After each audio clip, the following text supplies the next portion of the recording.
A pozdrav svijete. Dobro došli u još jedan taj moj video. I sad čemu bih htjela ovaj puta reći nešto. Pa evo, od kako sam počela, znate, raditi znači ove videe, znači prije nego što sam počela raditi te videe, znači taj moj YouTube, znate kako odete na taj YouTube i onda imate listu tih kao preporučenih videa i tako koje hoćete gledati i ta moja lista je bila skroz normalna, razumna. To su bile lijepe pjesmice koje volim slušati i tako. Međutim, kad sam počela raditi te moje videe, od jedan puta, ne znam kako da to kažem, ali počeli skakati iz paštete, su mi počeli skakati svi ti nekakvi razni, ne znam, proroci, moderni nekakvi ti duhovni vođe, ovo ono. I potratila sam dosta vremena u zadnjih tjedan dana dok sam ja poklikala, razumijete, sve te kanale i rekla YouTube-u, ne mi to preporučavati, ne treba mi to. I onda sam danas vam htjela pročitati, uz to što ću pročitati jednu tu kao svoju pjesmu, sam htjela reći par riječi o tim kao prorocima i lažnima i pravima i tako. I onda sam se razmišljala koju pjesmu bilo najprikladniju, znači da pročitam. I onda sam odlučila da ću to pročitati svoju pjesmu, znači broj 7. Evo, ipak sam ovu kartu pokazala već dosta puta. Pa ću onda pročitati znači, tu pjesmu broj 7, koja se zove Kaktus car. A onu pjesmu broj 22, koja se zove Kaos, jel tako? Nju ću vam pročitati za novu godinu kao nekakvu svojevrsnu novogodišnju čestitku. Gdje je tako prikladna, jel tako, 22. pa 2022. i tako dalje, tako dalje. I sad, što sam zapravo, kako započeti, znači, vrlo kratko ću pokušati, znači, ovaj video, znači, napraviti. Znači, počet ću sa tim jednim, znači, citatom iz te jedne, znači, poznate knjige, koje inače volim citirati. Pa evo, znači, evo ovako. Znači, lažni proroci. Čuvajte se lažnih proroka što vam dolaze u ovčjem runu, a unutra su grabežljivi vuci. Prepoznat ćete ih po njihovim rodovima. I onda ovaj jedan drugi dio, znači koji kaže djela, a ne samo riječi. Ovako ide. Neće svaki koji mi govori gospodine, gospodine ući u kraljestvo nebesko, nego onaj koji vrši volju mog nebeskog oca. Mnogi će mi onaj dan reći, gospodine, gospodine, zar nismo pomoću tvog imena prorokovali, pomoću tvog imena izgonili zle duhove, pomoću tvog imena čudesa činili? Tada ću im kazati, nikada vas nisam poznavao, odlazite od mene, zlotvori. Evo, i to zapravo ne mogu vam bolje zapravo ni reći od tih riječi što mislim, znači, o svim tim današnjim prorocima koji, jel ta, i o svemu tome. Evo, to je ukratko bilo rečeno, znači, suština, znači, tog problema. Znači, to nije neki problem koji je naš moderni, to je, znači, od uvijek, znači, bilo tako, uvijek vam je bilo takvih tih lažnih proroka i oni, i šta vam je to? Evo, recimo, ne znam, sad je bio, kad je bio onaj potres, znate, u Meksiku, kad se je Batarelo javio, kad se desi neki takav događaj, on si počne iskakati, razumijete, iz paštete, onda je kao bilo navodno neka proročica. I sad šta se ispostavila? Ona je rekla na početku godine, ne znam, u 2., 3. i 9. mjesecu postoji šansa kao za neki potres od 7,2 stupnja. I sad u Meksiku.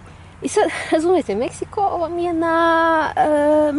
je na, postoji vam tamo ona jedna velika braza, to vam je inače trusno područje. I sad, vi ako svake godine navedete neka 3 mjeseca, postoji velika šansa da ćete vi pogoditi, razumijete? Nije to da ste vi neki prorok. I sad će se potrefilo da je baš u 9. mjesec bio potres, ali nije bio potres kao 7.2, 7.3 koje je najavljeno, nego je bio 6.8 ili 6.9. I sad kao, razumijete, i sad onda kao ona je prorokova. Pa nije vam to prorokovanje, razumijete, da uzmete 12 ljudi i da svaki čovjek, znači svaki od njih, izabere nasumično, znači jedan mjesec koji neki drugi znači nije izabrao, vi ćete i kaže tada će biti, ne znam, potres, postoji vjerojatno da će vam jedan od njih pogoditi. I svrha zapravo proroka nije vam nije vam osobni interes, osobni probitak, znači nekakva slava i sad razumijete da vi materijalno neka bogatstva ili nešto. Proroci, kako bi se reklo, oni su bili sluge Božji, oni su služili, to je zapravo, nije bila njihova prvenstvena uloga, prvenstvenu ulogu, znači proroka ću reći malo kasnije.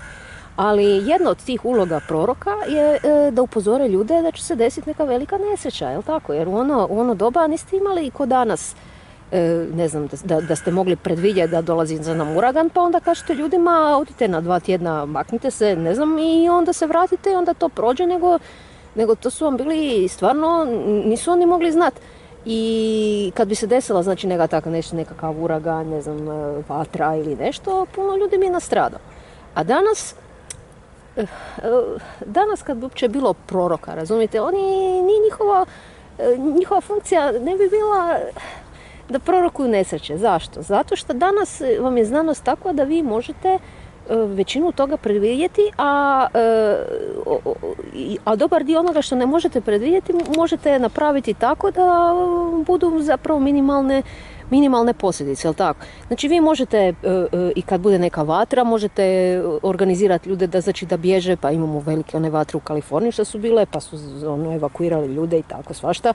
Onda kad dolaze uragani, onda isto znaju se evakuirati, znači pola Floride, razumite, milijone ljudi, bude evakuaciju kad dolazi, znači, veliki uragan, znači iz predostrožnosti. Znači to su sve događaji koji se, znači, mogu predvidjeti i za to vam ne treba prorok. Prorocima ne trebaju biti zapravo ni za potrese, jer za većinu tih potresa koji se danas dešavaju imate danas je dobra gradnja, razumijete? I onda jedino tamo gdje ljudi su zapravo problem i ne rade po tim nekakvim kodeksima, znači protupotresnima, i onda tamo nastaje problem. Ali kužite, problem nije onda tehničke prirode, znači u potresu, nego je problem u ljudima i u kvarnim ljudima, onome, razumijete. I prorok bi vam jedno bio potreban, znači, za nekakav kataklizmički događaj, da ga recimo najavi, to bi recimo možda bio prorok. Ali čak ni to nužno ne mora biti. Evo, recimo kad govorimo o tom, znači, kraju svijeta, što sam ja rekla, ako bi se, znači, desilo buđenje nekog supervulkana, to će vam sve biti, unaprijed će se znati. Razumijete? Jer će biti će potresa, bit će ovoga, bit će onoga, pomicat će se, znači, ta zemlja, nije vam to ništa što se desi nenadano. Evo, recimo, ko na primjer na imate sad erupciju onoga vulkana na Kanarima, na onom otoku La Palma, znate. I sad ja malo promatram, znači, tu reakciju, znači, ljudi na taj otok i ne znam šta da vam kažem. Ajde da je to erumpiralo, znači, i sad idu potoci lave i da se to smirilo, ali to se, znate, nije smirilo i to vam sad, kako da vam kažem, stanje je svakim danom sve gore, a nije sve bolje, i to bi vam sve moglo kulminirati tako da taj vulkan eksplodira. I sad da ja kažem, na primjer, do kraja, ne znam, ovog mjeseca će vam biti velika eksplozija, i prva eksplozija na početku, znači, 2. mjeseca, početkom će vam biti druga velika eksplozija, i razumijete. I postoji šansa da će se to desiti, razumijete? Ne kažem da će se desiti, znate. Ne bi ja bila nikakav prorok da ja sad to pogodim, jer to vam znaju i ljudi koji se tamo. I onda se postavlja pitanje, razumijete, zašto se oni glupiraju, jer kad je počeo taj cirkus, znači, na toj La Palmi, vlasti su praktički pozivale turiste da dođu to snimat. A razumijete, ja ne znam, i oni kao sad ne žele evakuirati ljude, zato što je to kao, ima 70,000 ljudi tamo i sad je to, ne znam, valjda skupo, ovo, ono. Ali razumijete što vam hoću kazati? Bila vam jedna velika eksplozija koja je imala sličan tijek događaja. Tamo 1980-ih eksplodirao je Mount St. Helens i on vam isto tako mjesec dana, 2 mjeseca, 3 prije nego što je eksplodirao. To vam je bila najveća eksplozija u dosta dugo vremena. Prije nego što je eksplodirao, on je isto tako kao La Palma danas, on je, razumijete, drmalo se, pa su bili cirkusi i ovo, ono, i onda I onda kad se desila eksplozija, kužite, bilo je sve sravnjeno u krugu 13 km, u krugu 50 km isto bilo sve uništeno. I sad zamislite da se to desi na toj La Palmi. A oni se grupiraju. Umjesto da su evakuirali te ljude iz predostrožnosti, ko što u Americi evakuiraju, razumijete, kad dolaze uragan ili ne znam, oni... I sad možete zamisliti što će biti kad se desi, ako se desi, kužiš, razumijete te eksplozije. Imaće 70.000 ljudi koje će morati evakuirati u vrlo kratkom vremenu, a kako će to napraviti? To vam je otok. To vam je otok i neće moći doći avionom, zato što kada eksplodira vulkan, avion vam neće letiti, a neće ih, boga mi, bit će im problem ih iz brodom evakuirati. Kužite, i onda će vam nastati jedno užasno sranje, gore nego u Afganistanu. To će vam biti gore nego u Afganistanu. I to je ono što vam ja zapravo hoću kazati, da bilo koja od tih nesreća koja se desi, ono što se kaže, znači jao trudnicama i dojljama u te dane, pa nije njima jao, razumijete, zbog vulkana, zbog, ne znam, potresa ovoga onda. Njima je jao zbog, najbolje bi se to može kazati, bezakonja ljudi, je li tako? Jer zamislite da se to šta i desi. Mislim, imali smo primjera takvih ove godine kogu god hoćete. Bilo i u Kini. I se sjećate onih velikih poplava što su bile sad nedavno u Kini i onda smo morali gledati jadne ljude dole zarobljene u podzemnoj željeznici. I sad kako da vam kažem, pa nisu znali da dolazi kiša i vidjeli su da dolazi kiša, nije ta kiša pala, razumijete, mogu su oni zaustaviti promet, ali nisu, pustili su ljude da idu, da se skoro uguše, da se skoro... Isto tako i ovi na toj La Palmi, razumijete, njima je jeftinije napraviti 70.000 ljesova nego te ljude dati signal za evakuaciju i onda se brinuti o njima, razumijete. I ko će odgovarati ako se šta desi? Pa neće odgovarati niko. Zašto? Pa zato što to svi znate, evo, pitate se zašto se puštaju kriminalci, zašto se ne kažnjava zlo. I uvijek imate imate neki kriminalac i sad ima podebeli dosije. I onda se sad pitate, pa šta taj radi vani, razumijete? I to se zove bezakonje. To vam je bezakonje i to je isto nešto što je poznato. To vam je čak imate pasus o tome u jednom od tih proroka, koji to baš govori, pravih proroka, znači Jeremija, evo. I baš se zove bezakonje, evo i sad ću vam to pročitati. Da, u mom narodu ima zlikovaca, kao ptičari vrebaju i zasjede, postavljaju zamke, hvataju ljude, kao što je krletka puna ptica, tako su njihove kuće pune grabeža. Postadeše tako veliki i bogati, tusti i ugojeni. Da, prevršila se mjera zla, ne brane prava sirote na sreću. Ne mare za pravo sirotinje, pa da to ne kaznim, riječi Jahvina. Narodu tako da se ne osvetim. Strahote i grozote zbivaju se u ovoj zemlji. Proroci laž proriču, a svećenici poučavaju na svoju ruku. A mojem narodu to omilje. A što ćete raditi na kraju? Evo, znači, to su znači sve stvari koje su poznate znači od prije i sad, razumite, pita se čovjek, očito niko to ne čita kad se svi pitaju zašto se to događa. Pa događa se, razumijete, događalo se uvijek i događa se iz istih razloga. I sad, da se vratimo znači na proroke ili prave te proroke, ja sam se, razumijete, pitala zašto bi uopće neko htio biti prorok, da nije lažni prorok, razumijete, da ima neku tu materijalnu korist, vara ljude iz bilo kojeg razloga, znači ili materijalnog ili voli, razumijete, raditi, biti kriminalac i maltretirati ljude i tako. Znači, ako i maknemo znači, tu znači, komponentu lažnog, zašto bi iko u biti htio biti pravi prorok? Jer ti pravi proroci, ne znam da kažem, jako su imali težak život, jako puno njih je i gadno završilo i non stop su bili po tim nekakvim tamnicama i morali su se baviti sa gadnim ljudima i razumijete, nije to ništa bilo glamurozno i sva ta neka slava, razumijete, kojom se oni danas slave, nije vam ništa to vrijedno toga. I znate, jedan prorok kojeg ja zapravo najbolje razumijem po tom pitanju vam je Jona. Zašto Jona? Pa sam isto razmišljala da meni sad neko dođe i kaže ajde idi sad tamo, ne znam, u Afganistan i sad njima kaže idi tamo prorokuj, ako se ne pospu sa kosrijeti ili s čime već, da će im biti kraj svijeta i sad šta bi ja napravila? Pa napravila bi, znate, isto što i ona, razumijete, prodala bi svu svoju imovinu, digla svu svoju ušteđevinu i kupila jednosmjernu kartu za Havaje, razumijete? Mislim, kužite, jer šta, da odem tamo i nekom Talibanu kažem tko je za smrt u smrt, tko je za mač pod mač, tko je za glad u glad, tko je za izgnanstvo. Pa možete misliti na što bi to ličilo, razumijete? Ne moram ništa od toga nikome govoriti, znači šta, već vam je to sve rečeno 100 puta. Isto tako, znate, možete se zapitati pa koja je onda zapravo prava svrha tih proroka? Jer zašto bi, znate, Bog slao proroke ako zna unaprijed da ih neće niko poslušati?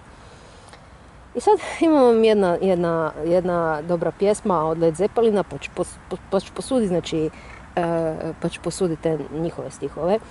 I ovako ćemo, znači, to kazati. Znači, i dok idete, znači, tim putem i kad vaše sjene postanu veće od vaše duše, znajte da tamo kroči golubica koju dobro poznajete i sjaji bijelim svjetlom kojim vam želi pokazati da se još uvijek sve može pretvoriti u zlato jer vam je kupljeno stepenište prema nebu. Znači, primarna uloga proroka vam je u biti nada. Dakle, jedna jedina dobra stvar koja je puštena, znači, na kraju iz milosrđa iz Pandorine kutije. Znači, koja se nalazila na dnu Pandorine kutije, znači to vam je nada. I evo sad ću, znači, sad ću vam pročitati, znači, kaktus cara.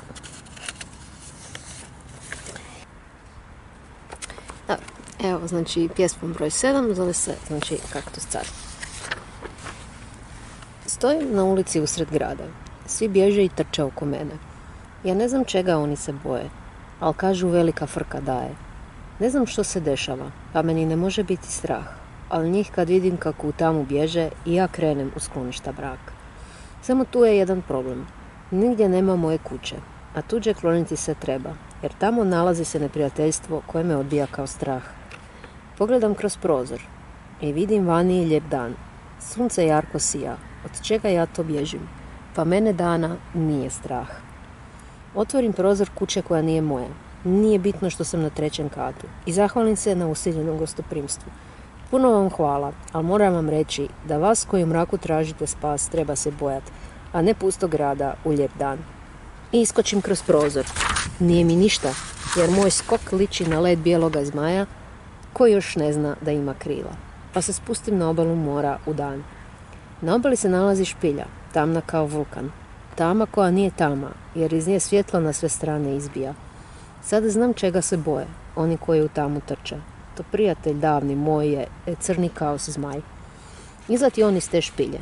Ogroman je, oluja koja nebo prekriti može. I ja to znam. Ali on pazi da dan ne sakrije, pa na nebu sija sunce i svjetlo plavi je dan. Ovakav sam zato što to oni od mene traže, reče mi kaos zmaj. Hodi za mnom da ti sve pokažem. Pa smanji svoju veličinu i pruži mi ruku. I ja vidim što iza tame koja nije tama se krije. Bijelo svjetlo. Pokaže mi potom na grad. Sad ulice su mu pune. Ali ti koji su tamo nisu oni koji u tamu bježe. Jer to su neki ljudi što se vesele. Ima ih mnoštvo. A usred njih neka svita, puzi po podu i nariče, ali i iznad njih je dan koji sija. To su ti sve grešnici teški, kaže mi kao zmaj. Ovi što po podu gmižu i plaze, to su najgori zlotvori ubojice bili, ali odlučili su otići na dan. Plaču zato što spoznaše što su i teški je teret to, pa se ne mogu veseliti ko grešnici manji kad odbace svoje zlo. Crna velika limuzina čeka, okolo su zastave sa siluetom orla raširenih krila. Kao se sada izgleda kao čovjek. Jesi li to stvarno ti? Ja ga zagrlim, a on mi se nasmiješi. Ja sam kaktus car iz čudesne šume i možeš me zvati Cvjetko. Evo, i to vam je, znači, ukratko to što sam htjela znači, reći za ovaj video. Znači nemojte znate krik za slobodu, znači koje vam nose vukovi ili ko u Americi ono što nose zmije. Pa za vukove ste čuli što sam vam rekla znači, na početku videa. A za zmije znate i sami iz iste literature kako je završilo prvi put kad je zmija donosila slobodu. Znači, pazite malo na tu simboliku. Simbol slobode, znači vam nisu ni zmije, ni vukovi, čak ni lava vam ni orao vam nije simbol slobode. Simbol slobode vam je bijela golubica ili bijela grlica, kako hoćete. Zašto? Pa evo, ovako, iznenada se otvoriše nebesa, te on vidje duha Božjega gdje silazi kao golubica i spušta se na njega. Znači, bijela golubica vam je simbol za Svetog Duha, znači za Duha Svetog i to je ono što vam znači, nosi mir, a mir vam povlači slobodu. Znači, sve ovo drugo što vam ovi drugi nude, to vam zapravo nije sloboda nego tiranija. I tako treba paziti na te stvari, zato što kao što sam vam rekla, zlo vam ne dolazi vam od prirodnih nepogoda ili od klimatskih promjena kako hoćete, nego vam dolazi od groze pustoši koja je obuzela ljude. Evo, toliko u ovom videu, pozdrav. Do idućeg nagledanja.